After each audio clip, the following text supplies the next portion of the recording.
Hello दोस्तों, आज हम क्लास 10th का chapter 12 area related to circle की एक्सरसाइज 12.1 देखेंगे। एक्सरसाइज 12.1 का ये पहला क्वेश्चन देखिए क्या बोल रहा है। The radius of two circle are 19 centimetre and 9 centimetre. यानी कि दो सर्किल हैं जिनकी रेडियस कितनी है, एक की 19 सेंटीमीटर और एक की 9 सेंटीमीटर है। तो find the radius of circle which has circumference equal to the sum of the circumference of two circles. यानी कि अपन को रेडियस फाइंड करना है एक सर्किल की जिसका सर्कमफेरेंस इन दोनों सर्किल के सर्कमफेरेंस के योग के बराबर है। तो सबसे पहले मैं आपको सर्किल का सर्कमफेरेंस बताना चाहूँगा कि क्या होता है। तो देखिए, जैसे मान लीजिए कि ये सर्किल है, इसका ये कोई फिक्स पॉइंट है जिसको मैं ओ नाम दे देता हूँ, और ये फिक्स पॉइंट से देखिए ये दूरी जो है ये रेडियस कहलाती है। और ये जो पॉइंट है यहाँ से एक पूरा चक्कर लगाना,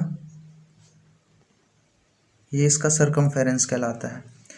तो सबसे पहले आपको पता होना चाहिए कि सर्कल का सर्कमफेरेंस क्या होता है। तो सर्कमफेरेंस इज इक्वल टू होता है, सर्कमफेरेंस इज इक्वल टू होता है 2πr। ये फॉर्मूला होता है सर्कमफेरेंस का।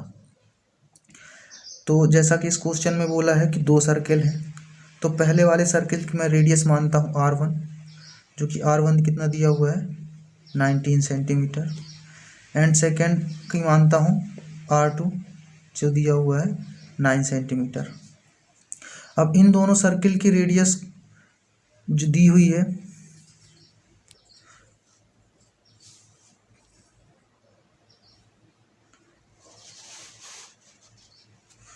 तो अब देखिए क्वेश्चन क्या बोल रहा है कि ये दोनों सर्किल जो हैं, अगर इनके सर्कमफेरेंस को ऐड करता हूँ तो एक बड़ा सर्किल बनता है जिसकी रेडियस अपन को फाइंड करनी है। तो पहले वाले सर्किल का सर्कमफेरेंस क्या होगा 2πr1, और दूसरे वाले का क्या होगा 2πr2। और जब मैं इन दोनों को जोड़ता हूँ तो क्या मिलता है, एक बड़ा सर्किल जिसके अपन को रेडियस फाइंड करनी है। तो मैं इसको मान लेता हूँ r ऐसे। अब अपन देखेंगे 2π और 2π दोनों में है, तो मैं इसको कॉमन करता हूँ, अंदर बचेगा r1 plus r2 equal to 2πr। अब यहाँ पे आप देखेंगे ये 2π से 2π कट जाएगा, क्या बचेगा r1 प्लस r2। अब r1 की वैल्यू आपको पता है कितनी है 19 सेंटीमीटर, प्लस r2 कितना है 9 सेंटीमीटर, इज इक्वल टू यहाँ से कितना बचा r। जब अपन इसको ऐड करेंगे तो कितना आएगा 28, 20 इज इक्वल टू r। चलिए अब क्वेश्चन नंबर 2 सॉल्व करते हैं। क्वेश्चन नंबर 2 क्या बोल रहा है कि the radius of two circle are 8 centimetre and 9 centimetre.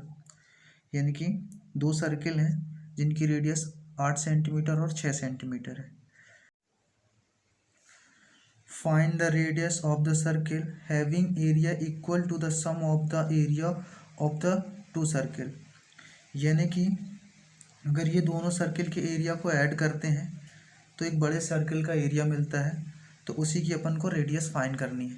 चलो, तो सबसे पहले अपन ये जानेंगे कि एरिया क्या होता है सर्किल का। तो ये है एक सर्किल और ये एक पॉइंट है जिसको अपन ओ मानते हैं, और ये इसकी दूरी यहाँ से यहाँ तक r है जिसको रेडियस बोलते हैं। अब देखिए एरिया किसे कहेंगे आप, देखिए ये पूरा क्षेत्र जो है इसे अपन एरिया बोलते हैं। तो सबसे पहले आपको सर्किल का एरिया पता होना चाहिए। एरिया का फॉर्मूला क्या होता है, एरिया इज इक्वल टू होता है πr²। तो अब ये क्वेश्चन को अपन सॉल्व करेंगे। तो जैसा कि इस क्वेश्चन में बोला है कि दो सर्किल हैं जिनकी रेडियस 8 सेंटीमीटर और 6 सेंटीमीटर। तो मैं पहले r1 मानता हूँ, r1 8 सेंटीमीटर, एंड r2 मानता हूँ 6 सेंटीमीटर। और जिस सर्किल की रेडियस फाइंड करती है उसको,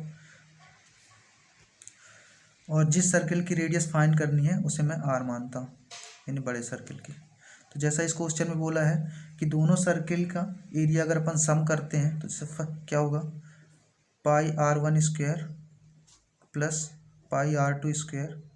तो एक बड़ा सर्किल मिलेगा जिसकी रेडियस आर मानी है, तो पाई आर स्क्वायर। आप यहाँ से देखेंगे पाई पाई दोनों में है, तो कॉमन करूँगा, यहाँ से बचेगा R1 का स्क्वायर प्लस R2 का square is equal to pi r square. ये पाई से पाई कट जाएगा। अब चलिए अपन मान रखते हैं R1 की वैल्यू है 8, तो 8 का स्क्वायर लगा है, स्क्वायर लगा दिया, प्लस R2 है 6 स्क्वायर है तो स्क्वायर, तो यहाँ पे आर स्क्वायर। ओके, अब जब 8 का स्क्वायर करोगे तो कितना आएगा 64, प्लस 6 का स्क्वायर करोगे तो कितना आएगा 36 is equal to r square.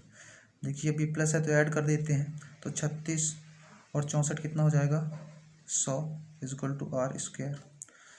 अब आप चाहें तो स्क्वायर को इधर भेजिए, या फिर ये 100 को अपन ऐसे लिख सकते हैं 10 का square is equal to r का स्क्वायर। तो ये स्क्वायर से स्क्वायर कट गया, तो आर इज इक्वल टू कितना आ गया 10 सेंटीमीटर।